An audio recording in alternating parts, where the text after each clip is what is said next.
Hi hello నమస్తే welcome to Q News. నేను మీ సిద్ధగౌని సుదర్శన్. తీన్మార్మల మిత్రుడు క్యూన్యూస్ ప్రేక్షకులకి, తీన్మార్మల అభ్యర్థులకి వెల్కమ్. ఇక ఆర్టీఆర్ ప్రెసిడెంట్స్ మాన్ న్యూస్కు స్వాగతం. మేనం శ్యామ్తో కలిసి ఇక మొత్తం మీద మరో 30,000 ఉద్యోగాలు అంటే మళ్ళీ ప్రకటించనున్నట్లుగా ముఖ్యమంత్రి నిన్న చెప్పిండు.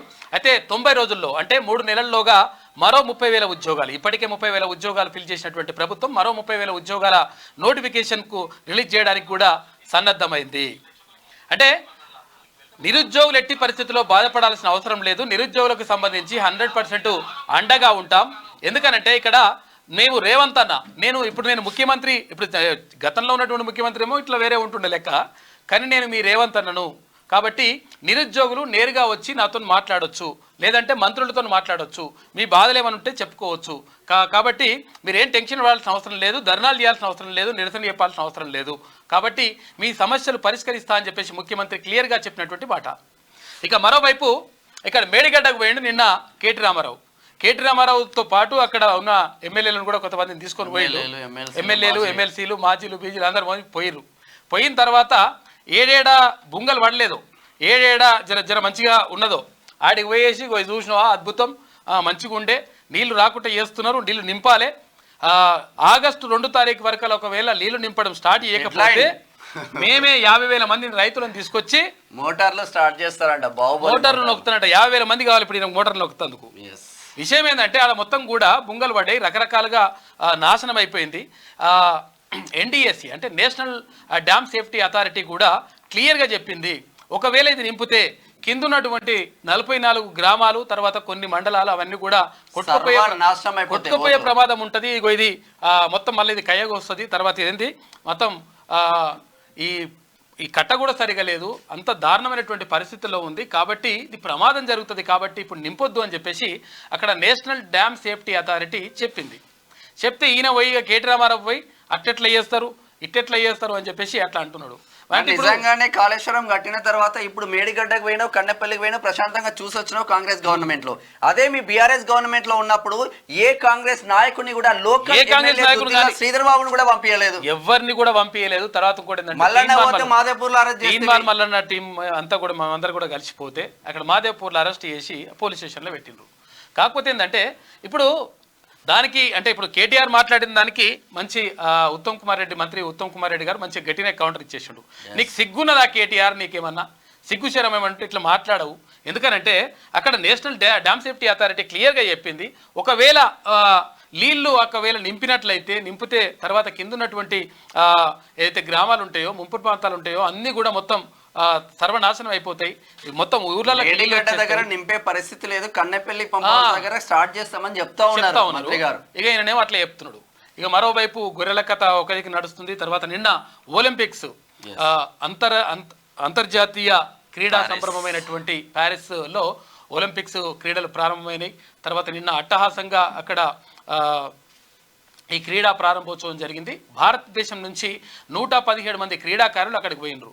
తర్వాత ఆంధ్రప్రదేశ్, తర్వాత తెలంగాణ, ఈ 2 రాష్ట్రాల నుంచి 8 మంది క్రీడాకారులు ఒలింపిక్స్లో పాల్గొంటా ఉన్నారు వ్యక్తిగత విభాగంలో. మరి చూడాలి ఎవరికి పథకాలు వస్తాయి, ఏం కథనో మరి చూడాల్సిన అవసరం ఉన్నది.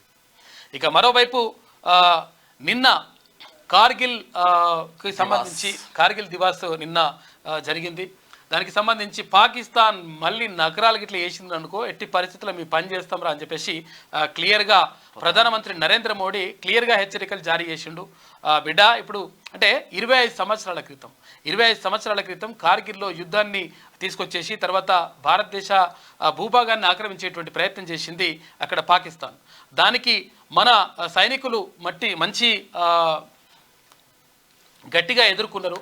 తర్వాత వాళ్ళని 100% తరిమి కొట్టిన తర్వాత చాలామంది కార్గిల్లో అక్కడ జవాన్లు అమరవీరులు అయినరు, వాళ్ళ ప్రాణాలను కోల్పోయినరు దేశం కోసం. కాబట్టి ఆ అమరవీరులను స్మరించుకోవడంలో భాగంగానే కార్గిల్ దివాస్ను ప్రతి ఏటా నిర్వహించుకుంటా ఉన్నారు. జూలై 26వ తారీఖు సంబంధించి బడ్జెట్ పై మాత్రం రకరకాలుగా విమర్శలు వస్తూ ఉన్నాయి. బడ్జెట్ లో బీసీలకు మొండి చేయి చూపారు. ఇక విద్యా వైద్యాన్ని అసలు పట్టించుకోవట్లేదు అని పెద్ద ఎత్తున విమర్శల దాడి మాత్రం మొదలైందని చెప్పుకోవచ్చు.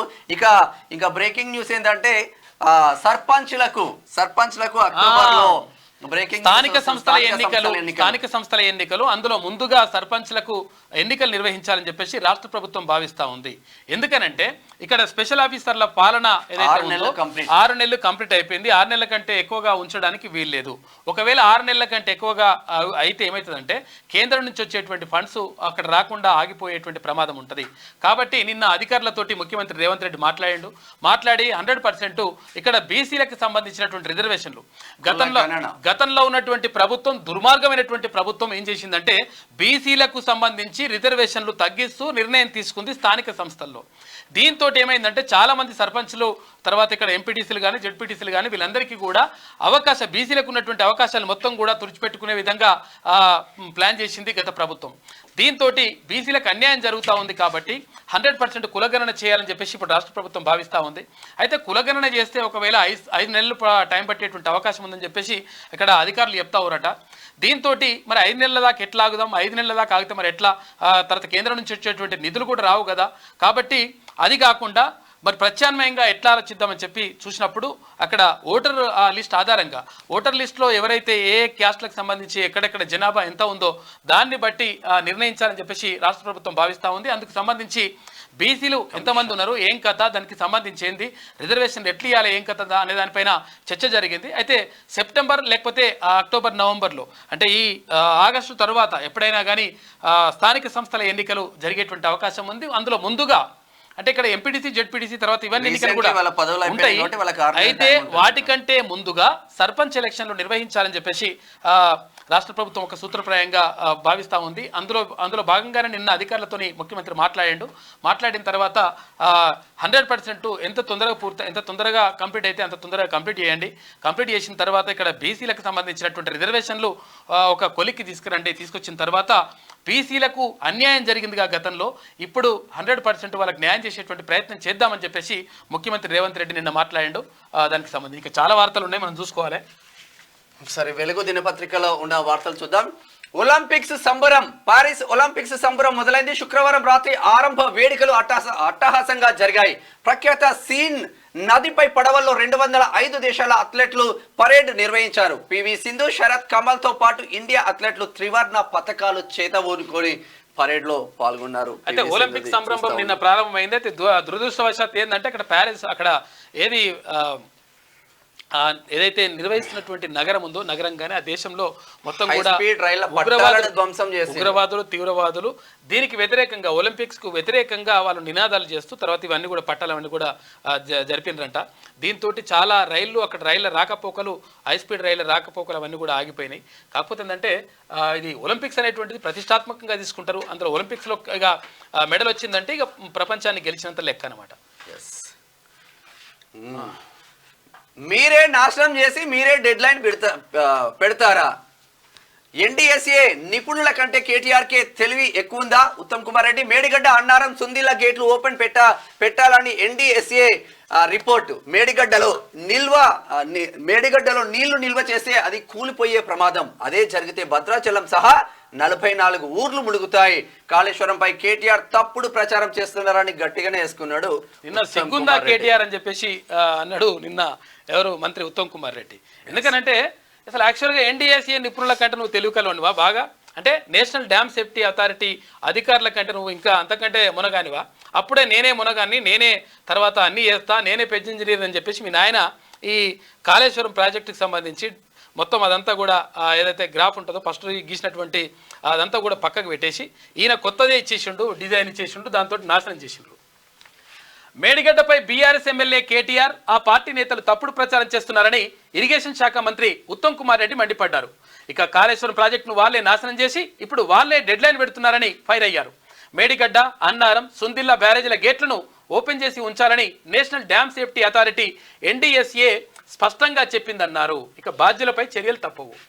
కాళేశ్వరం ప్రాజెక్టులో అవకతవకలకు పాల్పడినోళ్లపై కఠిన చర్యలు తప్పవని ఉత్తమ్ కుమార్ రెడ్డి హెచ్చరించారు. ఇక ప్రాజెక్టులో జరిగిన అవినీతిపై విచారించేందుకు సుప్రీంకోర్టు మాజీ జస్టిస్ పిసి ఘోష్ తో జ్యుడిషియల్ కమిషన్ ఏర్పాటు చేశాం. కమిషన్ విచారణ పూర్తి స్థాయిలో జరుగుతున్నది. ఇప్పటికే పలుమార్లు జస్టిస్ ఘోష్ ప్రాజెక్టును సందర్శించారు. అధికారులు, కాంట్రాక్టు సంస్థల ప్రతినిధులను విచారించారు. ప్రజాధనం దుర్వినియోగం చేసిన వాళ్లకు తప్పు చేసిన వాళ్లకు శిక్ష తప్పదు, కమిషన్ రిపోర్ట్ ఆధారంగా చర్యలు తీసుకుంటామని చెప్పేసి మంత్రి ఉత్తమ్ కుమార్ రెడ్డి స్పష్టం చేసిండు. ఇక ఈయన ఏమంటుండో చూడరు. ఇప్పుడు ఆగస్టు 2 డెడ్ లైన్, అప్పటి వరకు కాళేశ్వరం పంపులు స్టార్ట్ చేయాలి, లేదంటే 50,000 మంది రైతులతో వచ్చి ఆన్ చేస్తామంటూ కేటీఆర్ చెప్తున్న ముచ్చట్లు. చిన్న ఘటనను చూపి బీఆర్ఎస్ ను దెబ్బ కొట్టే ప్రయత్నం, కక్షతోనే తెలంగాణను ఎండబెడుతున్నారని కామెంట్. పార్టీ ఎమ్మెల్యేలు ఎమ్మెల్సీలతో కలిసి మేడిగడ్డ విజిట్, కుంగిన 7వ బ్లాక్ వద్దకు మాత్రం వెళ్ళని కేటీఆర్. చూడగా ఏడైతే కుంగిందో, ఏడైతే నష్టం జరిగిందో, ఏడైతే పర్యవాసిందో, ఏడైతే పడ్డదో ఆడికి పోకుండా కేటీ రామారావు మంచిగున్న దగ్గర ఇప్పుడు మల్లెపల్లి ఏదో అంటారు కదా, ఇప్పుడు నార్మల్ గా వర్షాలకు నీళ్లున్నాయి, ఆడికి పోతే నీళ్లు మొత్తం మేమే తెచ్చినామని కలరింగ్ ఇచ్చుకోవడానికే పోయింది కాక. ఇవన్నీ కూడా వేస్తున్నాడు. ఏం చేసినా గానీ అరే బాబు అది ప్రాజెక్ట్ ఒకవేళ నింపితే, ఒకవేళ ఆ మేడిగడ్డ బీడిగడ్డ అంతా నింపితే కిందున్న గ్రామాలన్నీ కూడా మునిగిపోతాయి, ఆగమైపోతాయి. ఎందుకంటే అది మొత్తం కూడా కయ్యగొచ్చేటువంటి అవకాశం ఉంటుంది. కాబట్టి నేషనల్ డ్యామ్ సేఫ్టీ అథారిటీ ఈ ప్రాజెక్టు బాగాలేదురా నాయన, దీన్ని రిపేర్ చేసిన తర్వాత ఇంక రిపేర్ చేస్తారా ఏం చేస్తారో, అది చేస్తే కూడా చక్కగా అవుతుందో లేదో కూడా తెలియనటువంటి పరిస్థితి ఉంది. కాబట్టి ఇది మంచి చేసిన తర్వాతనే దీంట్లో నీళ్ళు నింపాలని చెప్పేసి అక్కడ నేషనల్ డ్యామ్ సేఫ్టీ అథారిటీ చెప్తా ఉంటే, ఇక ఈయన పెద్ద ఇంజనీర్లో కొడుకు, ఇప్పుడు ఈయన పెద్ద ఇంజనీర్, మళ్ళీ ఈయన చెప్తున్నాడు ఇక మేము 2 తారీఖు నాడు కట్టుకొత్తందుకు 50,000 మంది రైతులు తీసుకొని పోతారట, ఓన్లీ ఇట్లా కట్టుకొత్తందుకు. ఈయన హయాంలో ఒక్కని పంపించలే కదా అక్కడికి. సర్పంచ్ ఎన్నికలు సెప్టెంబర్లో, ఈసీ నుంచి ఓటర్ లిస్టు రాగానే ప్రక్రియ షురు, అధికారులతో సీఎం రేవంత్ రెడ్డి రివ్యూ. గ్రామాల్లో స్పెషల్ ఆఫీసర్ల పాలనకు ఈ నెలతో 6 నెలలు దాటితే సెంట్రల్ ఫండ్స్ ఆగుతాయన్న అధికారులు. కుల గణనకు 5 నెలలు పడుతుందని వెల్లడి. అట్లయితే ఓటర్ లిస్టు ప్రకారమే ముందుకెళ్లాలన్న ముఖ్యమంత్రి. బీసీ రిజర్వేషన్ల పెంపు కోసం స్టడీ రిపోర్ట్ అందజేయాలని బీసీ కమిషన్ కు ఆదేశం. జిల్లా మండల పరిషత్లకు 6 నెలల టైం, వాటి ఎన్నికలు కొంతకాలం వాయిదా వేయాలని సూచన. నిజంగా ఒకవేళ కులగణన జరిగిన తర్వాత ఎన్నికలు నిర్వహిస్తే బీసీలకు 100% న్యాయం జరిగే అవకాశం ఉంది. దీనిపైన కూడా చాలా మంది కొంచెం విమర్శలు అయితే. కులగణన చేస్తామని చెప్పేసి రాష్ట్ర ప్రభుత్వం 6 నెలలలో కులగణన చేస్తామని చెప్పారు. ఇది కాంగ్రెస్ అగ్రనేత రాహుల్ గాంధీ ప్రకటించిండు. తర్వాత ముఖ్యమంత్రి కూడా దానికి పైన సానుకూలంగా ఉన్నట్టుగా తెలుస్తూ ఉంది. అయితే ఈ నేపథ్యంలో కులగణన చేస్తే ఒకవేళ మరి టైం ఎక్కువ పడుతుందని చెప్పేసి అంటున్నారంట. మరి ఎందుకు టైం ఎక్కువ పడుతుందో ఏమో చూడాలి. ఒకవేళ అది లేకపోతే కులగణన చేస్తే బాగుంటుందని చెప్పేసి చాలామంది అభిప్రాయపడతా ఉన్నారు. తర్వాత ఇంకొకటి ఏంటంటే, ఇక్కడ ఇది కులగణన చేయకుండా మరి ఎట్లా చేయొచ్చు, వేరే రాష్ట్రాల్లో అధ్యయనం కూడా చేసిందంట. బీసీ కమిషన్ అధ్యయనం చేసినప్పుడు అక్కడ కులగణన అంటే మొత్తం ప్రజలందరినీ లెక్కించడం కాకుండా ఏ ఓటర్లు ఎవరైతే ఉన్నారో ఆ ఓటర్లకు సంబంధించి ఆ ఓట్లు ఎవరెవరి ఓట్లు ఎన్నెన్ని ఉన్నాయి, ఏ వర్గాలకు సంబంధించి బీసీలు ఎన్ని ఉన్నాయి, ఎస్సీలు ఎన్ని ఉన్నాయి, ఎస్టీలు ఎన్ని ఉన్నాయి, ఇట్లా మొత్తం కూడా తీసేటువంటి ప్రయత్నం చేస్తా ఉంది రాష్ట్ర ప్రభుత్వం. అందులో భాగంగా కేసీఆర్ చేసిన సమగ్ర కుటుంబ సర్వే అందులో మొత్తం కులాలతో పాటు మొత్తం వివరాలు ఉంటాయి. మరి ఆ రిపోర్ట్ ఒక్క రోజులో చేసిరు. మరి ఇప్పుడు చేయలేమని చెప్తున్నారు. విషయం ఏంటంటే అసలు యాక్చువల్గా అంటే ఎట్టి పరిస్థితుల్లో ఇక్కడ గతంలో ఉన్నటువంటి కేసీఆర్ ప్రభుత్వం బీసీలకు క్లియర్గా అన్యాయం చేసింది. బీసీలకు ఉన్నటువంటి స్థానిక సంస్థల్లో ఉన్నటువంటి రిజర్వేషన్లు తగ్గించింది. కాబట్టి ఎట్టి పరిస్థితుల్లో తగ్గించడం కరెక్ట్ కాదని చెప్పేసి ఇప్పుడు ఉన్నటువంటి ప్రభుత్వం భావిస్తూ ఉంది. కాబట్టి ఆ రిజర్వేషన్లు పెంచాలి, తర్వాత వాళ్లకు అనుగుణంగా అంటే వాళ్ళ ప్రజలు ఉన్నటువంటి దానికి అనుగుణంగా పెంచాలని చెప్పేసి భావిస్తూ ఉంది రాష్ట్ర ప్రభుత్వం. గ్రామ పంచాయతీ ఎన్నికలు నిర్వహించేందుకు రాష్ట్ర సర్కార్ రెడీ అవుతున్నది. ఇక సెప్టెంబర్, అక్టోబర్లో 3 దశల్లో ఎన్నికలు నిర్వహించేందుకు ఏర్పాటు చేస్తున్నది. ప్రస్తుత పరిస్థితుల్లో సర్పంచ్ ఎన్నికలు మాత్రమే నిర్వహించి జెడ్పీటీసీ, ఎంపీటీసీ ఎలక్షన్లను కొంతకాలం వాయిదా వేయాలని భావిస్తుంది. ఇక గ్రామ పంచాయతీ ఎన్నికలపై శుక్రవారం సెక్రటేరియట్లో అధికారులతో సీఎం రేవంత్ రెడ్డి రివ్యూ నిర్వహించారు. ఈ సందర్భంగా ఎన్నికల నిర్వహణ, కులగణనకు ఉన్న ఆటంకాలపై ఆయన ఆరా తీశారు. అయితే ముందుగా కేంద్ర ఎన్నికల సంఘం ఈసీ నుంచి రాష్ట్ర ఎన్నికల సంఘానికి కొత్త ఓటర్ల జాబితా రావాల్సి ఉందని సీఎంకు అధికారులు చెప్పిండ్రంట. ఈ నేపథ్యంలో ఇట్లా జరుగుతూ ఉంది. ఇక క్యాస్ట్ లెక్కల్లో రిజర్వేషన్లు పెంపు. స్థానిక సంస్థల్లో బీసీ రిజర్వేషన్లు గత బీఆర్ఎస్ ప్రభుత్వం తగ్గించింది. చూసుకోరు ఒకసారి, చాలా ఇంపార్టెంట్ ఇది. కావాలని చెప్పేసి కేసీఆర్ తర్వాత అప్పుడు ఉన్నటువంటి బ్యాచ్ అంతా కలిసి బీసీల రిజర్వేషన్లు 23% తీసుకొచ్చిండ్రు. స్థానిక సంస్థల్లో బీసీ రిజర్వేషన్లు గత బీఆర్ఎస్ సర్కార్ ప్రభుత్వం తగ్గించింది. కానీ కులగణన ద్వారా బీసీ ఓటర్ల వివరాలు బయటపెట్టి రిజర్వేషన్లు పెంచాలని కాంగ్రెస్ సర్కార్ భావించింది. అయితే కులగణన చేపట్టేందుకు టైం లేకపోవడంతో ఈసీ నుంచి ఓటర్ లిస్టు వచ్చిన తర్వాత వాటి సాయంతో ఇంటింటికి వెళ్లి క్యాస్ట్ వివరాలు తీసుకుని బీసీ కమిషన్కు అందజేయాలని యోచిస్తున్నది. వాటి ఆధారంగా రిజర్వేషన్లు పెంచాలని సర్కార్ ఆలోచన చేస్తున్నట్లు అధికారులు చెప్తున్నారు. ఇక వివిధ రాష్ట్రాల్లో ఇలాగే క్యాస్ట్ వివరాలు సేకరించాలని బీసీ కమిషన్ అధ్యయనంలో తేలినట్టు పేర్కొంటున్నారు. అయితే తాజాగా సీఎంతో జరిగిన రివ్యూలోనూ ఈ విషయంపై చర్చ జరిగిందని, ఇందుకు ఆయన కూడా సుముఖంగా ఉన్నారని అంటున్నారు. కాగా రిజర్వేషన్లు 50% పెంచితే గతంలో మాదిరి కోర్టుల్లో కేసులు పడే అవకాశం ఉంది. అలాంటి కేసులను ఎలా అధిగమించాలనే విషయంపై అడ్వకేట్ జనరల్తో ప్రభుత్వం ఇప్పటికే పలు దఫాలుగా చర్చలు జరిపినట్టుగా తెలుస్తా ఉంది. తమిళనాడులో 69% ఉంది కదా రిజర్వేషన్ బీసీలకు. పెంచుకోవాలంటే పెంచుకునేటువంటి అవకాశం ఉంటుంది. కాకపోతే బీసీల విషయంకి వచ్చినప్పుడు ఇదంతా జరుగుతూ ఉంటుంది. ఇదంతా అంటే ఏదో ఇప్పుడు మొత్తం మీద గత ప్రభుత్వం అయితే తగ్గించింది బీసీల రిజర్వేషన్ స్థానిక సంస్థల్లో. ఈ ప్రభుత్వం 100% వాళ్ళకి న్యాయం జరగాలని చెప్పేసి ప్రయత్నం చేస్తూ ఉంది. కుల గణన చేస్తే కొంచెం న్యాయం జరిగే అవకాశం ఉంది. అహం సమాధులకు యునెస్కో గుర్తింపు. అస్సాంలోని 700 ఏళ్ల చరిత్ర ఉన్న ముహిదామ్స్ కు యునెస్కో వరల్డ్ హెరిటేజ్ సైట్ గుర్తింపు లభించింది. ముహిదామ్స్ అనేవి తూర్పు అస్సాంలో ఉన్న అహోం రాజవంశానికి చెందిన రాజుల పురాతన కాలం నాటి మట్టి దిబ్బ సమాధులు. వాటికి అయితే అక్కడ అప్పుడు సమాధులు 700 ఏళ్ల కింద సమాధులు కట్టుకుంటే, అంటే అక్కడ రాజులకు సంబంధించినటువంటి సమాధులకు సంబంధించి అక్కడ యునెస్కో మొత్తం కూడా గుర్తింపును వస్తూ ఉందంట.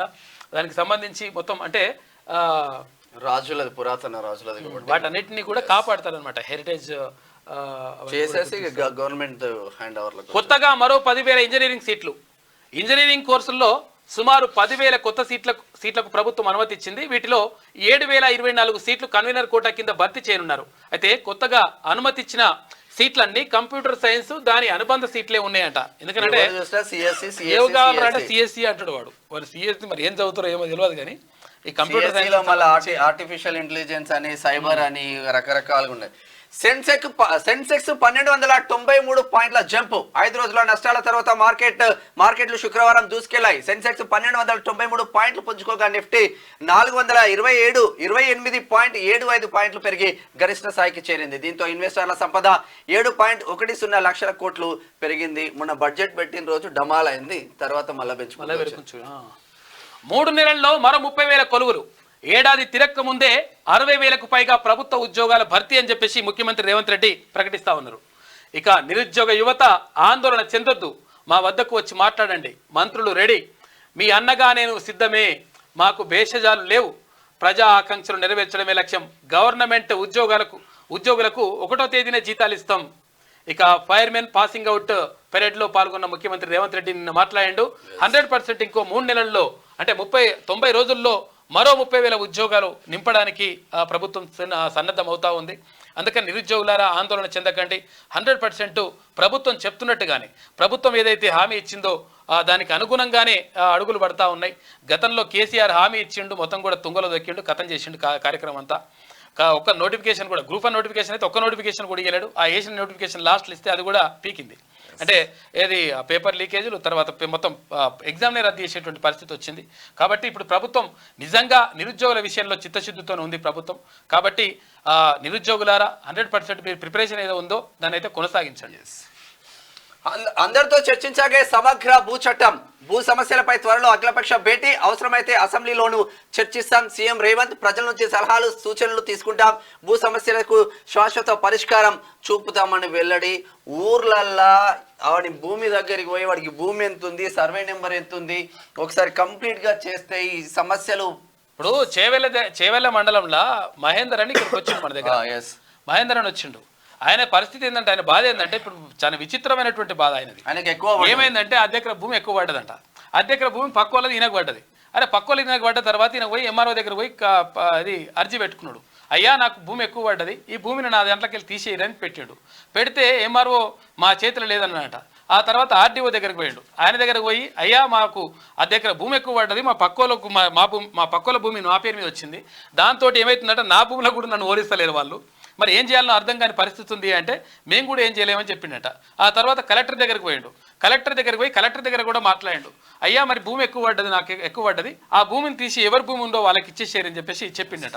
చెప్తే అక్కడ కలెక్టర్ కూడా ఏం చేయలేనటువంటి పరిస్థితి. కాబట్టి 3.5 సంవత్సరాల నుంచి ఆయన తిరుగుతూ ఉన్నాడు. ఇక్కడికి కూడా క్యూనిస్ ఆఫీస్ కూడా వచ్చేసి తీర్మాన్ మల్లన్న గారు మీరన్నా చెప్పండి, నాకు ఎట్లకైనా నాకు భూమి ఎక్కువ పడ్డది, ఈ భూమి ఎక్కువ పడడం వల్ల మరి సంతోషమే కదా అని చెప్పేసి కొంతమంది అనుకోవచ్చు. కానీ ఈయన భూమిలోకి కూడా ఈయనకు ఎకరన్నర భూమి ఉన్నది, ఎకరన్నర భూమి ఉన్నది. ఈయన భూములకు అది కూడా పోనిస్తలేనంట. ఏది ఆ ఎక్కువ భూమి ఎవరైతే కోల్పోయినరో వాళ్ళు ఈయన భూములకు కూడా ఆయన పోనిస్తారట. మా భూమి మాకు నువ్వు చేపించిన తర్వాతనే నీ భూమిలోకి పోవాలంటున్నారు. ఆయన చేస్తా అన్నా కూడా ఆయన చేయడానికి మొత్తం తిరుగుతున్నాడు, రకరకాలుగా అప్లికేషన్ పెడుతున్న రకరకాలుగా వేస్తే కూడా ఏం చేయలేనటువంటి పరిస్థితి ఈ ధరణి దరిద్రంతో వచ్చింది. ఇగో ఇది కథ. మా నాన్న పేరు మీద 8 ఎకరాల భూమి ఉంటే ఓ 5 ఎకరాలు నా మీద పట్టా అయింది, ఇంకా 3 ఎకరాల భూమి పట్టా చేయండి రా అంటే ఆయన పేరు మీద పట్టాలు ఉంది ఒరిజినల్, ఇప్పటికీ కాలే 5-6 సంవత్సరాల నుంచి. గమ్మతుంటది ఇది ముచ్చట. గట్లున్నది కథ. ఇక చూడిగా ఇక గొర్రెల లెక్క తేలుతాం రాండి. గొర్రెల లెక్క తప్పింది, గొల్ల కుర్మలకు 1.5 కోటి పంచామన్న కేసీఆర్. 2.5 ఏళ్లలో 7.5 కోట్లు అవుతాయని గతంలో వ్యాఖ్య. మరి 7.5 కోట్లు అయినా చూస్తా, తీరా చూస్తే 1,90,00,000కే పరిమితం. 2019 లెక్కలతో పోలిస్తే 2 లక్షలు తగ్గినాయి. లైవ్ స్టాక్ లెక్కల్లో బట్ట బయలైన భాగోతం. చూసుకో ఇక గొర్రెల కథ ఎట్లుండదో. మరి గొర్రెలు వంచినవా అని అడుగుతున్నావు కేసీఆర్. తలసాని ఏమంటున్నంటే నువ్వు క్లియర్ గా ఓ పని చేయి. అసలు యాక్చువల్గా మరి నువ్వు ఇలా వస్తావో రావో తెలియదు, అసెంబ్లీకి వస్తే మంచిగా ఉంటుంది. వస్తే నువ్వు మంచిగా స్టడీ చేసిరా. ఎందుకంటే ఇప్పుడు ఈ గొర్రెల లెక్క వాపితే గొర్రెలు నీ చేతి పోయే కథనే అవుతుంది. ఎందుకంటే గొర్రెలంతా గోల్మాలండి. గొల్ల కుర్మలు కోటీశ్వర్లు అయితే 21 గొర్రెలు ఉంటుంది, అందులో 20 గొర్రెలు ఉంటాయి, 26 గొర్రెలు ఉంటాయి, ఒకటి ఇతరం పోతు ఉంటుందని చెప్పిరు. మంచిగానే ఉన్నది. దీంతో మళ్ళీ పెరుగుతాయి, డబ్బులు అయిన తర్వాత మీరు కోటీశ్వర్లు అవుతారని అన్నాడు. కోటీశ్వర్లు లేదు, మనం లేదు, మొత్తం ఆగమైపోయింది. అయితే ఏమని చెప్పిండంటే కేసీఆర్, అయితే 1.5 కోటి గొర్రెలు వంచుతున్నాం, ఇవి 7.5 కోట్ల గొర్రెలు అవుతాయి, కాబట్టి మీరేం టెన్షన్ పడకూరని చెప్పి 2.5 సంవత్సరాల తర్వాత చూస్తే ఏమైందంటే 2 కోట్ల గొర్రెలు తక్కువైనాయి. ఏమైనా అంటే మరి ఇక పరిస్థితి ఏంటంటే నేను మంచిది గట్లున్నట్టు లెక్క. చెప్తాందుకే ఉంటుంది లెక్క, చేస్తానికి ఏముండదు అనమాట. కేసీఆర్ గతంలో చెప్పిన గొర్రెల లెక్కలు వాటిని అమ్ముకుంటే పెరిగే గొల్ల కురుమల సంపద ఉత్తిదే అని తేలిపోయింది. తాము 1.5 కోటి గొర్రెలు పంపిణీ చేశామని, 2.5 ఏళ్లలో 7.5 కోట్ల గొర్రెలు అవుతాయని, వాటిని అమ్ముకోవడం ద్వారా గొల్ల కురుమలకు 25,000 కోట్ల రూపాయలు వస్తాయని కేసీఆర్ చెప్పినా వాస్తవం మరోలా ఉంది. అయితే 2.5 ఏళ్ళు కాదు, స్కీమ్ ప్రారంభించి 6 ఏళ్లు గడిచినా రాష్ట్రంలో గొర్రెల సంఖ్య మాత్రం పెరగలేదు. పైగా అంతకు ముందుతో పోలిస్తే 2 లక్షల గొర్రెలు తగ్గినాయట.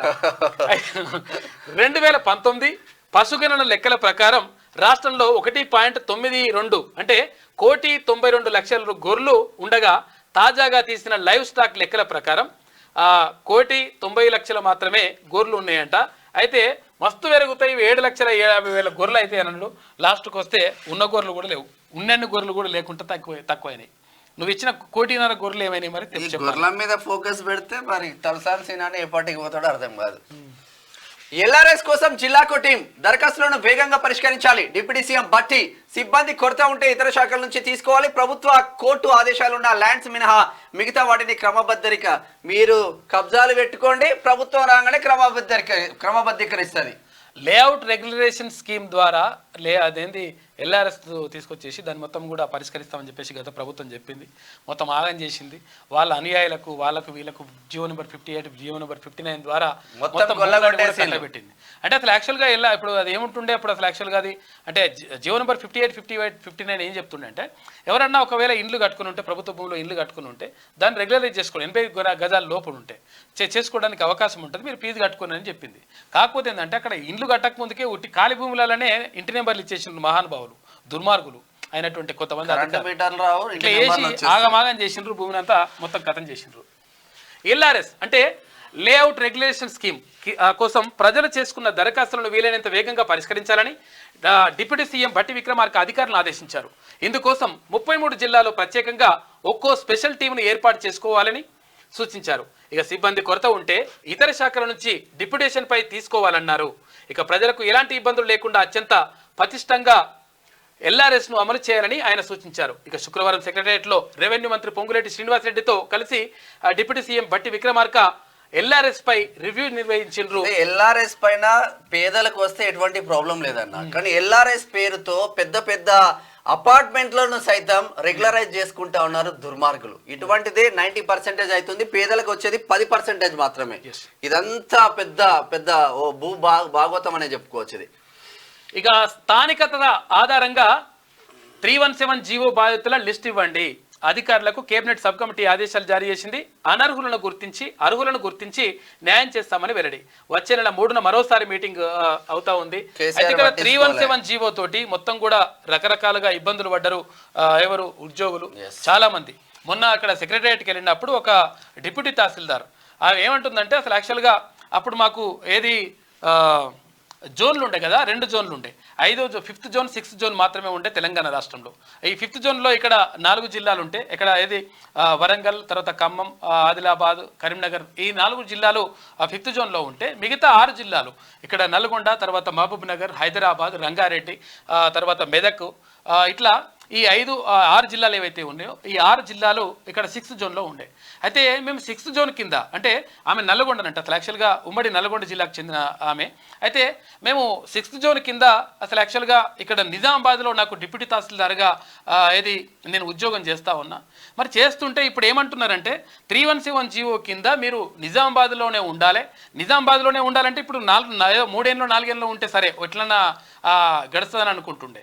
కాకపోతే ఏంటంటే ఇప్పుడు ఈ నా సర్వీస్ అంతా కూడా నిజామాబాద్ జిల్లాలోనే ఉండాలంటున్నారు. ఇప్పుడు మా భార్య అంటే భర్త, తర్వాత ఇక్కడ పిల్లలు, తర్వాత వీళ్ళందరూ ఏమో ఇక్కడ హైదరాబాద్ అంటే ఇక్కడ నల్గొండలో ఉన్నారు, తర్వాత మా అత్తమామ ఒక దగ్గర ఉన్నారు. దారుణమైనటువంటి పరిస్థితిని ఎదుర్కొంటున్నా అని చెప్పేసి ఆమె చెప్తా ఉంది. కాబట్టి నేను ఏమంటున్నానంటే 100% దీనికి సంబంధించి ఏ అయితే విధి విధానాలు ఉన్నాయో కరెక్ట్గా చూడండి. 100% వాళ్ళకు ఉద్యోగులకు నష్టం జరగకుండా, ఉద్యోగులకు బాధ కలగకుండా అంటే దానిపైన ఒక కమిటీ వేసి తర్వాత దానికి సంబంధించి రివ్యూ చేసి ఎట్లా చేస్తే బాగుంటుందో చేసి దానికి వాళ్ళకు న్యాయం చేయాల్సినటువంటి బాధ్యత ప్రభుత్వం పైన ఉన్నది. కాబట్టి గతంలో ఇక్కడ ప్రభుత్వం రకరకాలుగా గత ప్రభుత్వం ఇచ్చేసి నాశనం చేసింది. కాబట్టి దాన్ని సెట్ చేయాల్సినటువంటి బాధ్యత ఇప్పుడు ఉన్నది. కాబట్టి 100% ఉద్యోగులకు మంచి చేయాల్సినటువంటి అవసరం ఉంది. ఇట్లా ఉంటే టెర్రరిస్టులను ఏరి పారేస్తాం, పాక్ కు తగిన బుద్ధి చెప్తామంటూ ప్రధానమంత్రి మోదీ చేసిన వ్యాఖ్యలు చూస్తా ఉన్నాం. ఆ దేశం చరిత్ర నుంచి గుణపాఠం నేర్చుకోలేదు. ఉగ్రవాద ముసుగులో పరీక్ష యుద్ధం చేస్తున్నది. పాక్ దుర్మార్గపు కుట్రలను తిప్పికొడతామని హెచ్చరిక. కార్గిల్ విజయ్ దివాస్ సందర్భంగా అమర జవాన్లకు ప్రధాని నివాళి. మన జవాన్లను చంపేది పాక్ ఉగ్రవాదులే జమ్మూ కాశ్మీర్ ప్రాంతంలో. మరి ఏం రోగమో వాళ్ళకి తినడానికి తిండి లేదు, కానీ ఉగ్రవాదులను మాత్రం పెంచి పోషిస్తున్నారు. టెర్రరిస్టులను ఏరి పారేస్తామని చెప్పేసి క్లియర్గా ప్రధానమంత్రి మోడీ చెప్తా ఉన్నారు. 100% అది జరగాలి. ఎందుకంటే అక్కడ చాలా మంది కార్గిల్ అంటే చూడొకసారి ఇవన్నీ సమాధులు కార్గిల్లో అక్కడ యుద్ధం చేసి, అంటే పాకిస్తాన్ సైన్యంతో యుద్ధం చేసి అక్కడ మన దేశ ఏదైతే సరిహద్దులు ఉంటాయో దాన్ని కాపాడుకోవడానికి, మన దేశ భూభాగాన్ని కాపాడుకోవడానికి వాళ్ళు దేశం కోసం ప్రాణాలు అర్పించినటువంటి వీర జవాన్లందరికీ నివాళులు అర్పిద్దాం. ఎందుకంటే వాళ్ళని స్మరించుకోవాల్సిన అవసరం ఉంది. మనం ఇంత ప్రశాంతంగా ఇంత ఈజీగా బతకగలుగుతున్నాము అంటే నిజంగా ఆ సైనికుల త్యాగం మరవలేనిది. వాళ్ళు కుటుంబాలను వదిలిపెట్టి, తర్వాత అందరిని వదిలిపెట్టేసి, ఉన్న వాళ్ళని వదిలిపెట్టేసి, ప్రాణాలకు తెగించి అక్కడ బార్డర్లో వాళ్ళు సైనికులు వాళ్ళు యుద్ధం చేస్తూ ఉంటారు. తర్వాత నిరంతరం కూడా గస్తీ కాస్తూ దేశానికి రక్షణ కవచంలా నిలబడతారు. ఆ వీర జవాన్లందరికీ నిజంగా వందనం. 17 మందికి top rank. NEET UG 2024 revised ఫలితాలు విడుదల చేసిల్లు నిన్న. ఎన్టీఏ అధికారిక వెబ్సైట్ లో రిజల్ట్స్. సుప్రీంకోర్టు ఆదేశాలకు తగ్గట్టుగా ఫలితాల సవరణ. గత ఫలితాలతో పోలిస్తే 75% తగ్గిన టాపర్లు. అర్థమైంది కదా ఇప్పుడు? ఏడుకొచ్చింది చూడురిగా 75% మంది తగ్గిరట. 13,16,268 నుంచి 13,15,853కు తగ్గిన అర్హత సాధించిన స్టూడెంట్ల సంఖ్య. చూసుకోరిగా మొత్తం వేలకు తగ్గిపోయింది. మొత్తం కూడా ఏమైందంటే 75% మందికి ర్యాంకులు రాలేదట. టాప్ ర్యాంకులు ఉంటారు కదా, టాప్ ర్యాంకుల వాళ్ళు డీప్ ర్యాంకుల వాళ్ళు లేరు. లెక్క మొత్తం మారిపోయింది. జాతీయ స్థాయిలో వైద్య కోర్సుల్లో ప్రవేశాల కోసం నిర్వహించిన నీట్ అంటే యూజీ 2024 రివైజ్డ్ ఫలితాలు విడుదలయ్యాయి. నీట్ వ్యవహారంపై కొనసాగిన తీవ్ర వివాదం నేపథ్యంలో సుప్రీంకోర్టు తీర్పునకు అనుగుణంగా నేషనల్ టెస్టింగ్ ఏజెన్సీ అంటే ఎన్టీఏ శుక్రవారం సాయంత్రం తుది ఫలితాలను విడుదల చేసింది. సవరించిన స్కోర్ కార్డ్స్ను ఎన్టీఏ అధికారిక వెబ్సైట్లో పొందుపరిచింది. అయితే అంతకుముందు ఫైనల్ రివైజ్డ్ ఆన్సర్ కీని రిలీజ్ చేసింది. ఎగ్జామ్ అప్లికేషన్ నెంబర్, పుట్టిన తేదీ, అభ్యర్థి ఈమెయిల్ లేదా ఫోన్ నెంబర్ను ఎంటర్ చేసి రిజల్ట్స్ని చెక్ చేసుకోవచ్చని ఎన్టీఏ వెల్లడించింది. అయితే మొత్తం కూడా అంతా మొత్తం అసలు యాక్చువల్గా విషయం ఏంటంటే 100% నీటిని రద్దు చేయాలని చెప్పేసి దేశవ్యాప్తంగా నిరసనలు వచ్చినాయి. అసలు రద్దు చేయాల్సినటువంటి అవసరం ఉండే, ఎందుకంటే పేపర్ లీక్ అయిందని తెలిసిన తర్వాత కూడా మళ్ళీ కొనసాగించడం మాత్రం కరెక్ట్ కాదు. అది ఎంబీబీఎస్ అంటే ఇక్కడ డాక్టర్లు అవుతారు కదా, ఆ చదువు ఇది. దొంగ డాక్టర్లు అయితే ప్రజలకు కష్టం. మళ్ళా కమలా హ్యారిస్ అభ్యర్థిత్వానికి ఒబామా ఓకే, ప్రెసిడెంట్ గా గెలిపించేందుకు కృషి చేస్తారని ప్రకటన. డెమోక్రటిక్ అభ్యర్థిగా కమలా పేరు దాదాపు ఖరారు. 90 నిమిషాల్లోనే 16 కోట్ల విరాళాలు వచ్చిందంటే ఇక కమలా హ్యారిస్ గెలుపు ఖాయంగానే కనిపిస్తుంది దీంతో, ఈ దెబ్బకి. అయితే ఇక్కడ అక్కడ 2 పార్టీలు ఉంటాయి కదా, డెమోక్రటిక్ పార్టీ తర్వాత రిపబ్లికన్ పార్టీ, 2 పార్టీలు ఉంటాయి. ఆ 2 పార్టీల్లో అక్కడ రిపబ్లికన్ పార్టీ నుంచి అక్కడ ఎవరు ట్రంప్ అక్కడ అధ్యక్ష బరిలో నిలిచిండు. అయితే ఇక్కడ డెమోక్రటిక్ పార్టీ నుంచి అక్కడ ఒబామా జో బైడెన్ అక్కడ బరిలో నిలిచిండు. అయితే జో బైడెన్ కు అనారోగ్య కారణాలు, తర్వాత మతిమరుపు, తర్వాత ఇక్కడ ఏజ్ పెరిగిపోవడం, ఇవన్నీ కూడా కారణాల చేత జో బైడెన్ తప్పుకుంటున్నట్టుగా ప్రకటించిండు. ఈ నేపథ్యంలో భారత సంతతికి చెందినటువంటి కమలా హారిస్ ఇప్పుడు అధ్యక్ష బరిలో ఉండేటువంటి అవకాశం ఉంది. ఆమెనే దాదాపుగా ఖరారైపోయింది. అయితే ఆమె అధ్యక్ష బరిలో ఉంటుందని తెలియగానే, అంటే అంతకుముందు ట్రంప్కు మంచి ఆదరణ ఉండే, ఏది డొనాల్డ్ ట్రంప్కి. అయితే జో బైడెన్ ట్రంప్ ఉన్నప్పుడు ట్రంప్కి మంచి ఆదరణ ఉండే, ట్రంప్ గెలుస్తాడనేటువంటి ఒక అంచనాలు వచ్చినాయి. అయితే ఆ తర్వాత కమలా హారిస్ అంటే ఇక్కడ జో బైడెన్ పక్కకు పెట్టేసి తర్వాత కమలా హారిస్ ముందుకొచ్చి ఈమె అధ్యక్ష బరిలో ఉంటుందని తెలియగానే మొత్తం కూడా ట్రంప్కి పక్కకు పెట్టేసి మొత్తం కూడా కమలా హారిస్కు మొత్తం కూడా పెరిగిపోయింది. ఈ నేపథ్యంలో ఒక 90 నిమిషాల్లో అంటే గంటన్నర సేపట్ల 16 కోట్ల రూపాయలు అకౌంట్లో పైసలు పడాయంట. ఎందుకంటే ఆమెకు విరాళాలు ఇవ్వడానికి మొత్తం కూడా రెడీ అయినరు. ఈ నేపథ్యంలో ఒక భారత సంతతికి చెందినటువంటి మహిళ కమలా హారిస్ ఇప్పుడు అమెరికా అధ్యక్ష పదవిని చేపట్టేటువంటి అవకాశాలు మెండుగా కనిపిస్తున్నాయి. అయితే గతంలో ఇక్కడ రిషి సునాక్ కూడా ఇది బ్రిటన్ అధ్యక్షునిగా, బ్రిటన్ ప్రధానిగా పనిచేశాడు. తీన్మార్ చూసుకుంటే ఇక ఏమైందంటే బీఆర్ఎస్ మేడిగడ్డ పర్యటన ఉందంట. మన పోరాటం వల్లనే వర్షాలు వస్తున్నాయి అని చెప్పేసి అన్నామంటుండు, వరదలు వస్తున్నాయి, పంటలకు నీళ్ళు వస్తున్నాయని పోస్టర్లు వేయిద్దాం సార్ అంటుండట మల్లారెడ్డి. ఆలోచన మల్లారెడ్డి ఉంది మంచిదే. అది ఏమంటుండంటే మన పోరాటం వల్లనే వానలు వస్తున్నాయట, మన పోరాటం వల్లనే వరదలు వస్తున్నాయి, మన పోరాటం వల్లనే ఇదంతా జరుగుతుంది. తెలంగాణ రాష్ట్రం మొత్తం పోస్టర్లు వేద్దామని చెప్పేసి అంటుండట. ఎవరు వెలుగులో ఉన్న పత్రికలు అయితే ఒకసారి ఆంధ్రజ్యోతి దినపత్రిక చూద్దాం. ఒలింపిక్స్ పై కుట్ర, ఫ్రాన్స్ లో హై స్పీడ్ రైల్ నెట్వర్క్ పై దాడులు. ఒలింపిక్స్ ప్రారంభ వేడుకలకు ముందు 5 కీలక ప్రాంతాల్లో పట్టాల ధ్వంసం, రైల్వే కేబుల్, సిగ్నల్ బాక్స్లకు నిప్పు, వామపక్ష తీవ్రవాదులు, పర్యావరణ ఆందోళనకారులపై అనుమానాలు. రైల్వే స్టేషన్ లో అంతరాయంతో ప్యారిస్ లో రైల్వే స్టేషన్ దగ్గర చిక్కుకున్న ప్రయాణికులు. మంచిది కాదు. ఇక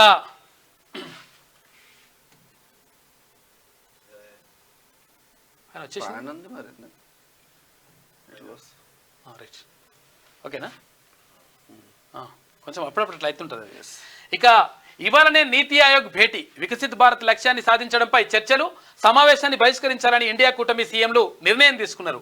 ఇక హాజరు కాబోనని ఇప్పటికే ప్రకటించిన ముఖ్యమంత్రి రేవంత్ రెడ్డి భేటీకి హాజరై బెంగాల్ విభజన ప్రతిపాదనపై నిలదీస్తారని మమత వెల్లడి. నీతి ఆయోగ్ను రద్దు చేసి ప్రణాళిక సంఘాన్ని పునరుద్ధరించాలని డిమాండ్.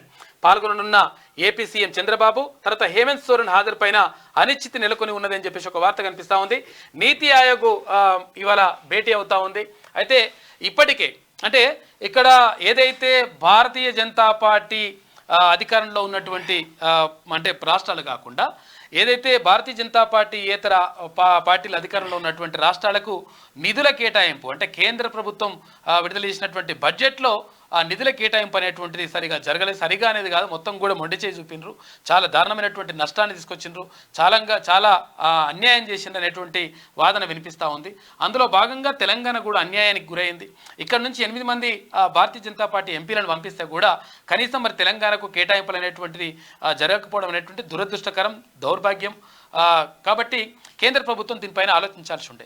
అందుకని ఇక్కడ ఇండియా కూటమి ఎక్కడైతే అధికారంలో ఉన్నటువంటి రాష్ట్రాలు ఉన్నాయో ఆ రాష్ట్రాల ముఖ్యమంత్రులందరూ కూడా ఎట్టి పరిస్థితుల్లో నీతి ఆయోగ్ భేటీకి వెళ్ళకూడదని చెప్పేసి నిర్ణయం తీసుకున్నారంట.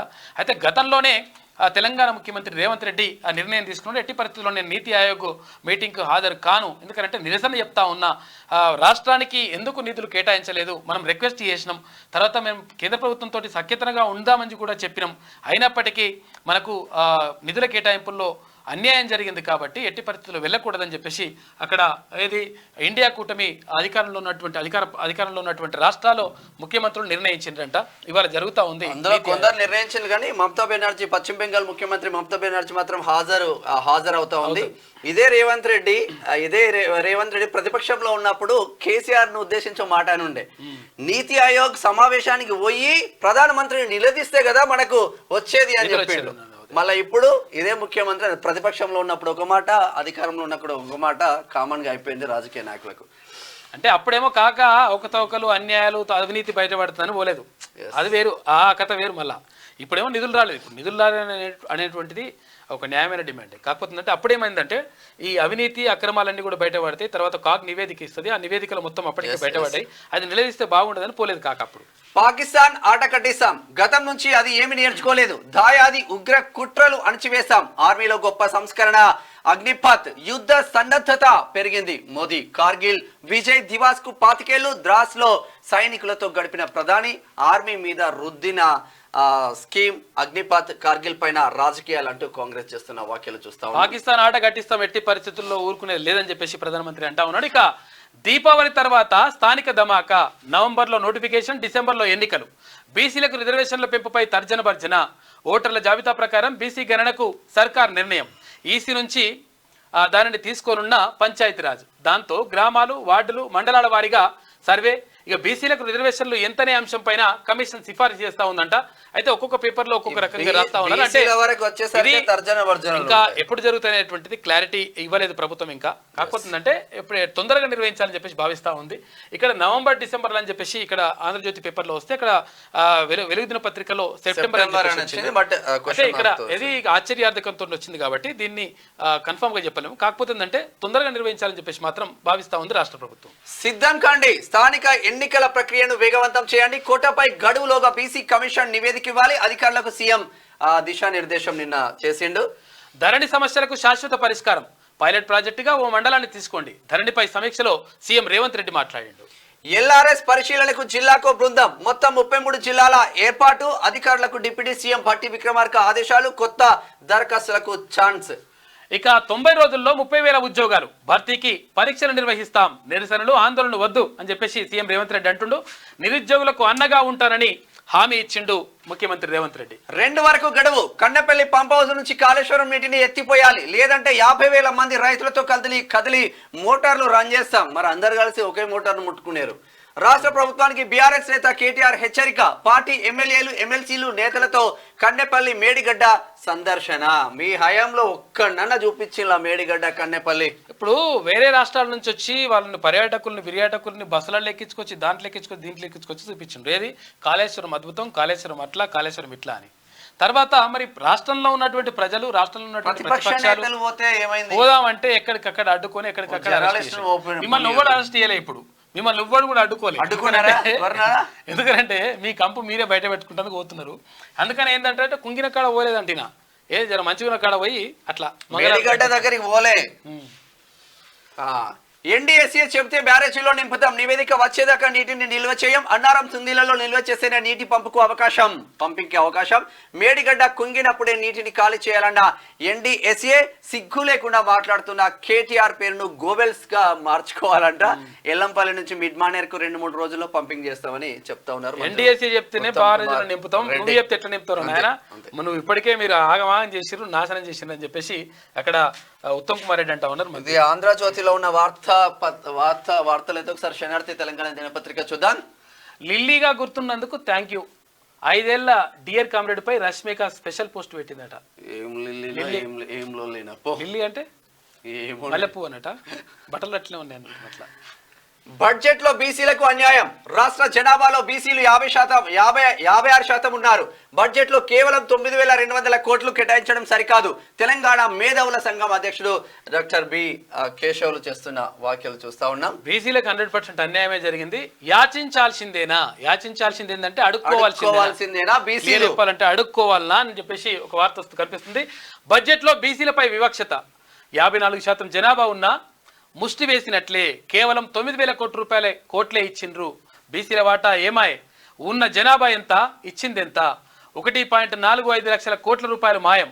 కేటాయింపుల్లో వివక్ష దేనికి? ఏండ్ల తరబడిగా పాలకులది ఇదే తంతు. ఎస్సీ ఎస్టీ మైనార్టీలకు 65,000 కోట్ల రూపాయలు, ఇక్కడ బీసీలకు ఇచ్చింది మాత్రం ఓన్లీ 9,000 కోట్లే.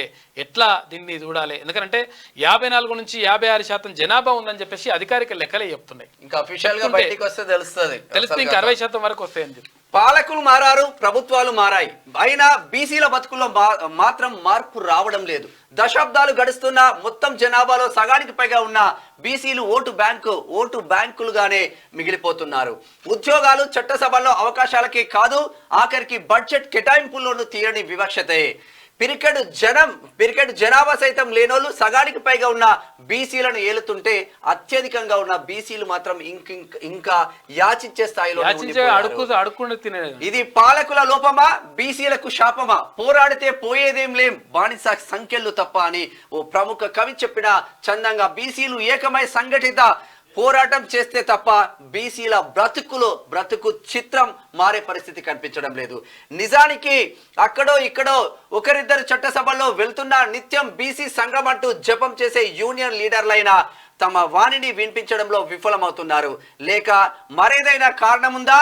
మా వాట మాకివ్వాలంటూ అడిగే బీసీ ప్రజాప్రతినిధులు ఎంతమంది? నిజంగానే ఇంత అన్యాయం జరిగితే బీసీ కుల సంఘాలు, రాష్ట్ర శాఖలన్నీ ఏం చేస్తున్నట్టు అర్థం కావట్లేదు.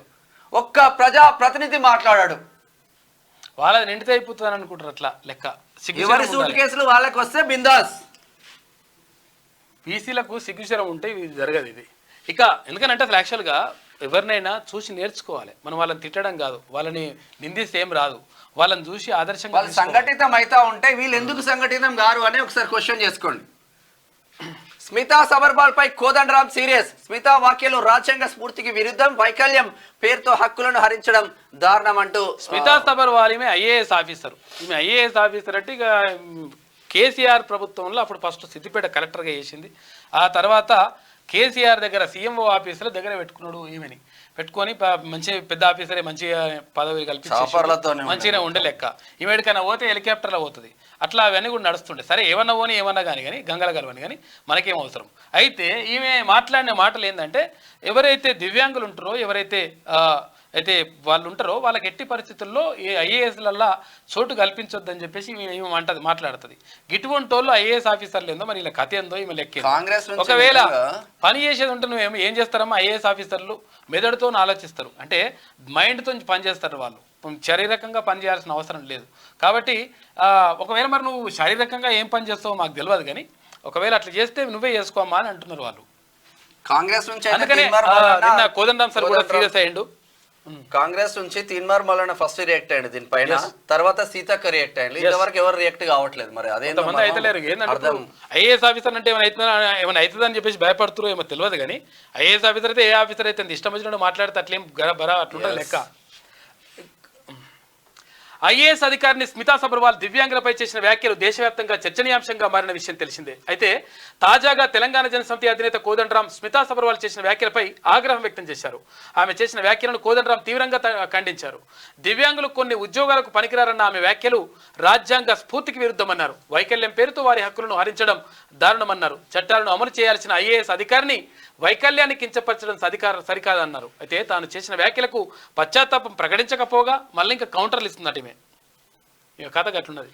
దిల్సుఖ్ నగర్ బాంబు పేలుళ్ల కేసులో నిందితుడు మృతి. అనారోగ్యంతో ఉగ్రవాది సయ్యద్ మక్బూల్ కన్నుమూత. పలు పేలుడు ఘటనలతో సయ్యద్ కు సంబంధం. జీవిత ఖైదు విధించిన ఎన్ఐఏ ప్రత్యేక కోర్టు. అక్కడ 2007లో ఇక్కడ దిల్సుఖ్నగర్లో, తర్వాత అక్కడ ఏది మన కోటిలో ఉన్న గోకుల్ చాట్, అక్కడ లుంబిని పార్క్ లో ఉన్న గోకుల్ చాట్, తర్వాత లుంబిని పార్క్ ఒకసారి అయింది. తర్వాత ఇక్కడ ఇది ఏది దిల్సుఖ్ నగర్ ఘటన తర్వాత జరిగినట్టుంది.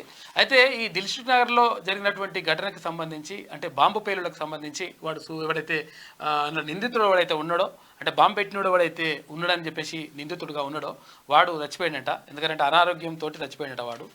ఈ కొడుకుని ఏసి పడేసేయాలి, ఇటువంటి వాళ్ళు ఇంకా పెట్టి పెంచి పోషిస్తూ ఉంటారు. ప్రజలు మిమ్మల్ని చీల్చి చెండారారు. కేసీఆర్ ఎందుకంత గర్వం? కేసీఆర్ హరీష్ రావు తీరు మార్చుకోవాలి. 10 ఏళ్ల కాలంలో ఎన్నడూ వాస్తవిక బడ్జెట్ ను ప్రవేశపెట్టలేదు అని చెప్పేసి మంత్రి జూపల్లి కృష్ణారావు అంటున్నాడు. మరో 30,000 90 రోజుల్లో కొలువులు. ఏడాది తిరగక ముందే 60,000 ఉద్యోగాలు భర్తీ చేస్తాం, ఆందోళనలు వద్దు, మా దగ్గరికి వచ్చి మాట్లాడండి, మీ అన్నగా నేడు సిద్ధం, మంత్రులు చర్చకు రెడీ, తెలంగాణ సీఎం రేవంత్ రెడ్డి. స్థానిక ఎన్నికల ప్రక్రియ వేగవంతం, ఆగస్టు మొదటి వారంలోపు కొత్త జాబితా తీసుకురావాలని చెప్పి చెప్తా ఉన్నారు ముఖ్యమంత్రి. నిర్దిష్ట గడువులోపు బీసీ నివేదిక, తెలంగాణ సీఎం రేవంత్ రెడ్డి ఎన్నికల నిర్వహణ ఆటంకాలపైన ఆరా తీసిండు. కేసీఆర్ కకృతి వల్లే కాళేశ్వరానికి 1.81 లక్షల కోట్లు కమిషన్ల కోసమే ప్రాజెక్టు కట్టిండ్రు. కాళేశ్వరం రుణాలకు 15,000 కోట్లు వడ్డీ కడుతున్నాం, 15,000 కోట్లు మిత్తి కడుతున్నారు. మిత్తి కడుతందుకే సరిపోతుంది. కేసీఆర్ చేసిన పాపం 15,000 కోట్లు మిత్తి కడుతున్నారు. కేసీఆర్ పాపానికి కాంగ్రెస్ పార్టీ ఇప్పుడు వడ్డీ కట్టడానికి అన్ని పంపులు నడిపితే 10,000 కోట్ల కరెంటు బిల్లు. ఇక చూడు, 15,000 కోట్ల మిత్తి, 15,000 కోట్ల మిత్తి కడుతున్నారు, 10,000 కోట్ల కరెంటు బిల్లు వస్తుంది. మంచిగా 25,000 కోట్లు. ఇది కాళేశ్వరం ఇటువంటి ఆర్థిక వ్యవస్థను సర్వనాశనం చేసిండు మంత్రి ఉత్తమ్ కుమార్ రెడ్డి. ఇక దీనిపైన మాట్లాడు కేటీఆర్ ను. క్యాన్సర్ రోగులు పెరుగుతుండ్రు, ఏటా 15.5 లక్షల క్యాన్సర్ కేసులు. పురుషుల్లో నోటి, తర్వాత ఊపిరితిత్తుల క్యాన్సర్, మహిళల్లో రొమ్ము క్యాన్సర్ అధికంగా ఉంటుందంట. మెడిసిన్ ధరలపై నియంత్రణ, కేంద్ర మంత్రి జేపీ నడ్డా క్యాన్సర్కి సంబంధించినటువంటి ఏవైతే మందులు ఉంటాయో దానిపైన కొంతవరకు అదేది తగ్గించిండ్రు, రేట్లు తగ్గించిండ్రు. కేంద్ర ప్రభుత్వం ఒక మంచి నిర్ణయం అది. కాకపోతే ఏంటంటే క్యాన్సర్కి సంబంధించినటువంటి కారకాలు ఏంటిదో, తర్వాత క్యాన్సర్ రాకుండా ఎట్లా జాగ్రత్తలు తీసుకోవాలి, అసలు క్యాన్సర్ వచ్చిన తర్వాత మొదట్లోనే గుర్తించడం ఎట్లా, దీనిపైన ప్రతి ఒక్కరికి అవగాహన కల్పించాల్సినటువంటి అవసరం ప్రభుత్వానికి, తర్వాత ఇక్కడ ప్రజలకు కూడా ఉన్నది. మరి వైద్యులు చాలా మంది చెప్తారు కానీ క్యాన్సర్ వస్తే ఏం చేయలేమంటారు, కానీ క్యాన్సర్ రాకుంటే ఏం చేయాలో చెప్పాలి ఫస్ట్. కవిత కేజ్రీవాల్ కస్టడీ పొడిగింపు. లిక్కర్ కేసులో అరెస్ట్ అయి తిహార్ జైల్లో ఉన్న Delhi CM Kejriwal, BRS MLC కవితతో పాటు ఢిల్లీ మాజీ డిప్యూటీ సీఎం మనీష్ సిసోడియా కస్టడీని ఢిల్లీ రౌస్ అవెన్యూ కోర్టు మరోసారి పొడిగించింది. ఎన్ఫోర్స్మెంట్ డైరెక్టరేట్ ఈడీ దాఖలు చేసిన మనీ లాండరింగ్ కేసులో ఈ నెల 31 వరకు కస్టడీని పొడిగిస్తున్నట్లు ఉత్తర్వులు జారీ చేసింది. ఢిల్లీ మెట్రో రైల్లో రీల్స్ చేస్తున్నట, చూసుకో ఇక ఎట్లున్నాయి రీల్స్ చేస్తున్నట. 1600 మంది పైన కేసు పెట్టిండ్రు. ఇక మెట్రో రైల్వే చట్టం ప్రకారం 1647 మందిపై చర్యలు. మున్ముందు ఇలాంటివి జరగకుండా చూస్తాం, మెట్రో ప్రాంగణంలో భద్రతను పెంచుతున్నామన్న అధికారులు అని చెప్పేసి ఇక చూసుకో, ఇగో మంచి ఇట్లా రీల్స్ చేస్తున్నట్టు. శనార్థి కార్టూన్ ప్రతిరోజు వస్తుంది. ఇక నుంచి రైతు పచ్చగా ఉంటే రాష్ట్రం దేశం పచ్చగా ఉంటుంది ఫ్రెండ్స్ అంటూ ఆనంద్ సూర్యాపేటలో ఉంటాడు పెద్దన్న, నాకు తెలిసిన. తెలంగాణ బడ్జెట్ వ్యవసాయానికి 49,000 కోట్లు అంటుండే, 49,000 కోట్లు కాదు, 72,000 కోట్లు కేటాయించారు. ఓకే, ఇది ఏది నేటి మాట థర్డ్ పేజ్లో ఉంటుంది. రైట్, సరే శనార్థి నేటి మాట చూద్దాం. పాత ముఖ్యమంత్రి చేసిన అవినీతి పాపాలను ఇంకెప్పుడు బయట పెడతారు? కాంగ్రెస్ ప్రభుత్వం అధికారం అందుకొని 6 నెలలు దాటుతున్నా ఉలుకు లేదు పలుకు లేకుండా పోతుంది. మీరు ఎన్నికల్లో చెప్పిన మాటలు వట్టివేనా? కేసీఆర్ దోచుకున్న 1,00,000 కోట్లతోనే తెలంగాణలో సంక్షేమ పథకాలు ఖర్చు చేస్తామన్న మాటలు నీటి మూటలేనా? కొడుకు ప్రాజెక్టును సందర్శిస్తే బాపు ప్రెస్ మీట్లు పెడుతుండు. ఇక వాళ్ళు దొరల లెక్కనే దిగుతున్నారు. మీరు మాకు దొంగలు అని చెప్పుకొచ్చారు. దొంగలంటే భుజాలు తడుపుకున్నట్టే ఉంది. ఏ పార్టీని నమ్ముడు, ఏ నాయకులను భుజాల మీద ఎక్కించుకొని ఊరేగించడేమో అంతు పట్టడం లేదు. తెలంగాణ సంపద 1,00,000 కోట్ల ఆవిరైన మాట వాస్తవం. రాష్ట్రాన్ని అప్పులో రాష్ట్రంగా మార్చింది నిజం. పేదోళ్ళ కడుపులు ఎండబెట్టి పెద్దోళ్ళ జేబులు నింపడమేనా రాజకీయాలంటే? ఎవరిని నమ్మాలో ఎవరిని నమ్మకూడదో లెక్కలేనన్ని సందేహాలు తెలంగాణ ప్రజల్ని వెంటాడుతున్నాయని చెప్పేసి పెద్దపల్లి రాజన్న రాసిండు. ప్రతిరోజు శనార్థిలో కచ్చీర్కాడి ముచ్చట్లు ఒక స్పెషల్ ఎడిషన్ ఉన్నాడు. సకినాల సుధాకర్ అన్న పదవి వచ్చింది నాకెందుకులే, ఓ ఎవరి గురించి నేను పట్టించుకుంటాను. సకినాల సుధాకర్ పటేల్ సీనియర్ జర్నలిస్ట్ రాస్తున్న ముచ్చట్లు. రిజర్వేషన్లకు పడ్డ రోజు జూలై 26 నిన్న. శనార్థి కథనానికి తక్షణ స్పందన అని చెప్పేసి ఒక వార్త. ఇది ఎడిటోరియల్ పేజ్ లాగా వస్తుంది, రోజు చదువుకోవచ్చు. లోపలికి పదవి వచ్చింది నాకెందుకులే, చాలా పెద్ద పట్టించుకుంటా. ఇది శనార్థి తెలంగాణలో ఉన్న వార్తలు. అయితే ఒక్కసారి దిశకి వెళ్దాం. ఆరంభం మధుర్స్, ఘనంగా పారిస్ ఒలింపిక్స్ ప్రారంభం. వేడుకలకు వేదికైన సెయిన్ నది రివర్లో 6 కిలోమీటర్ల మేర పరేడ్ నిర్వహించిండ్రు. 85 బోట్లతో 6,800 మంది అథ్లెట్లు. ఇక భారత బృందానికి పతాకదారులుగా సింధు తర్వాత శరత్ కమల్ ఉన్నారంట. ప్యారిస్ రైల్వే నెట్వర్క్స్ పై దాడి చేసిండ్రు అక్కడ ఉగ్రవాదులు. వచ్చే నెల చివరికల్లా లోకల్ పోల్ ప్రక్రియ వేగవంతంపై సర్కార్ దృష్టి. రిజర్వేషన్లపై నివేదిక ఇవ్వాలని బీసీ కమిషన్ కు CM orders. August first week లో ఓటర్ల జాబితా కంప్లీట్ కు సూచనలు. పంచాయతీరాజ్ ఆఫీసర్లతో ముఖ్యమంత్రి రేవంత్ రెడ్డి. రివ్యూ నిర్వహించిండ్రు. అయితే ఇక ఏడాదిలోపు 60,000 ఉద్యోగాలు అందిస్తాం. 30,000 ఆల్రెడీ వచ్చినాయి, ఇంకా 30,000. యువతకు విశ్వాసం కల్పించిన ప్రభుత్వం, నిరసనలు వద్దు, వచ్చి కలవండి. విద్యార్థులు నిరుద్యోగులకు సీఎం సూచన. ఇక నీతి ఆయోగ్ మీటింగ్కి వెళ్ళకూడదని చెప్పేసి భావిస్తా ఉంది. బహిష్కరణ. కేంద్ర బడ్జెట్లో వివక్షకు నిరసనగా ప్రకటించిన ముఖ్యమంత్రి రేవంత్ రెడ్డి. ఇట్లా ఉంటే భూ సమస్యల పరిష్కారానికి కొత్త ఆర్ఓఆర్ చట్టం, ప్రజాభిప్రాయం, అఖిలపక్షం సూచనలకు ప్రభుత్వం ఆహ్వానం. పబ్లిక్ డొమైన్ లో యాక్ట్ డ్రాఫ్ట్ 20 ఏళ్ల వరకు పనికొచ్చేలా రూపకల్పన చేస్తా ఉన్నది రాష్ట్ర సర్కార్. ఎంత పెద్దగా ఉంది. ఇక 15 ఆగస్టు తర్వాతే కేబినెట్ విస్తరణ, మంత్రివర్గ విస్తరణ 15 ఆగస్టు తర్వాతనే ఉంటుందంట. పిసిసి చీఫ్ నియామకం సైతం, deputy speaker, assembly chief whip పదవులు అప్పుడే. నామినేటెడ్ పోస్టులు, రాహుల్ పర్యటన కూడా.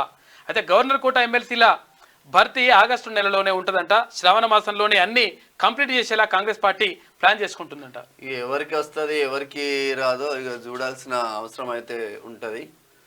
ఆగస్టు 15 తర్వాత కాంగ్రెస్ కొన్ని కీలక నిర్ణయాలు తీసుకునే అవకాశం ఉన్నట్టు తెలుస్తుంది. కేబినెట్ విస్తరణతో పాటు పిసిసి చీఫ్ నియామకం అప్పుడే ఉంటుందని ప్రచారం జరుగుతుంది. అయితే ఏఐసిసి నేత రాహుల్ గాంధీ రాష్ట్ర పర్యటన సైతం అప్పుడే ఉండొచ్చని తెలుస్తుంది. పెండింగ్లో ఉన్న నామినేటెడ్ పోస్టులు అదే నెలలో భర్తీ చేసే ఛాన్స్ కూడా కనిపిస్తుందంట. శ్రావణ మాసంలోనే కేబినెట్ విస్తరణ. ఇంకా 6 మంత్రులు రావాల్సి ఉంది. 6 మరి ఎవరికి అదృష్టం ఉన్నాయి, మంత్రి పదవులు ఖాళీ ఉన్నాయి. పట్టాదారులు @70 లక్షలు. అయ్యా, రాష్ట్రంలో 7 ఏళ్లలో పెరిగిన 20 లక్షల మంది భూ హక్కుదారులు. ఏటేటా జారీ అవుతున్న పాస్బుక్స్, రైతు బంధు, రైతు బీమాలతో మార్పు, తగ్గుతున్న సగటు హోల్డింగ్ స్పష్టం చేసిన తెలంగాణ సోషియో ఎకనామిక్ అవుట్లుక్ నివేదిక. ఇక డెడ్ లైన్ ఆగస్టు 2 అంట. కాళేశ్వరం నీటిని ప్రాజెక్టులోకి ఎత్తిపోయాలి, లేకుంటే 50,000 మందితో వెళ్ళి పంపులు ఆన్ చేస్తాం. సర్కార్కు BRS working president KTR warning ఇస్తున్నారట. ఇప్పుడు వార్నింగ్ ఇచ్చే పరిస్థితిలో లేవు కేటీఆర్. వాటర్ పంపింగ్ చేస్తే 44 గ్రామాలు కొట్టుకుపోయే ఛాన్స్ ఉన్నదని చెప్పేసి మంత్రి ఉత్తమ్ కుమార్ రెడ్డి చెప్తున్నాడు. అది కథ. స్టేట్ బడ్జెట్ పై నేడు డిస్కషన్. ఉభయ సభల్లో ఒక్క రోజుకే పరిమితం. సభ్యుల చర్చ తర్వాత డిప్యూటీ సీఎం బట్టి రిప్లై.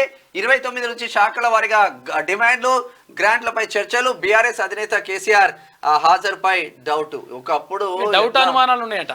ఎట్లా మంచిగా నడిచేది శాసనసభ ఇట్లా బీభత్సంగా, ఇప్పుడు వారం రోజులకు దించిపడేది. కాక కూడా వస్తలేడా.